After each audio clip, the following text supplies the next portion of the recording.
Hi, this is John with WesleyGospel.com.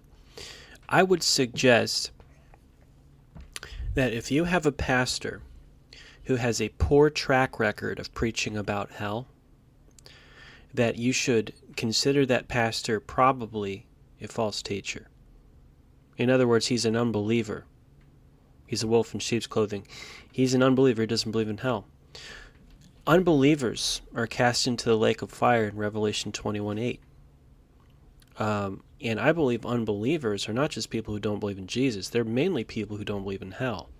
Because in Luke 16, the rich man is shocked that he's lifting up his eyes, crying in pain and saying, I'm in torment in this flame.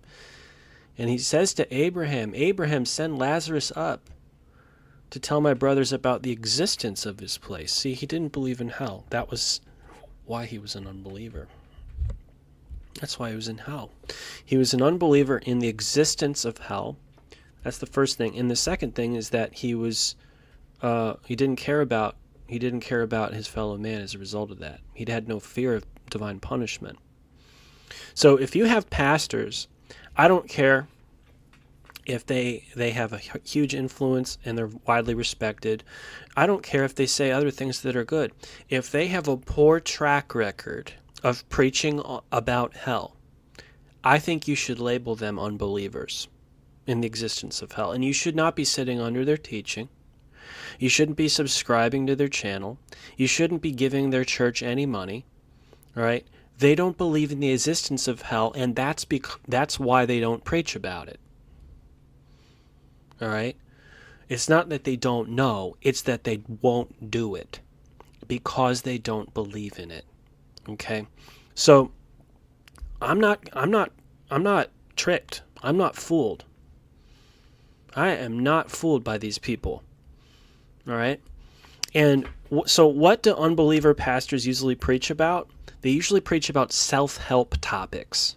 Self-help topics. That's a very mainline Protestant way to preach about stuff. And it's all about psychotherapy and making your mind and your emotions feel better about yourself. There's absolutely no evangelistic drive to fulfill the Great Commission. There's no passion, no fear of God, no awareness of hell at all, like David Wilkerson used to have. David Wilkerson did everything in his power to get people safe from hell and right with God all the time. Everything he always preached was always in the light of hell. That was always the basis. He always had one eye on hell and one eye on the world.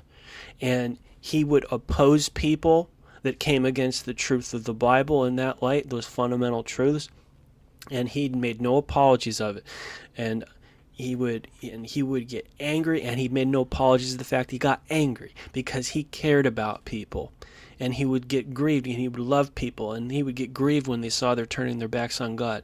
And he didn't make apologies. He didn't come up with a bunch of psychotherapy, a bunch of garbage psychotherapy because he's an unbeliever and he's trying to cover up his free time, cover up all of his pulpit time with a bunch of psychobabble that covers up the fact so that people don't realize he doesn't even believe in hell. And all this filler material, right? So that's how you know a false teacher. Right? It doesn't have to be something blatant like Catherine Crick. It doesn't have to be like something really obviously false like Benny Hinn or something, or some guy in Africa wearing a crown. It could be just a highly respected evangelical pastor that never, ever, ever preaches about hell. Ever. Has no sermons on hell. You go on his YouTube channel, you type hell in, nothing. Because he doesn't believe in hell. Right? There's no urgency there. There's something fake about his personality. There's no seriousness. Everything's jovial, light, levity. Everything's about, hey, having a good time. He's a liberal. He doesn't believe in hell.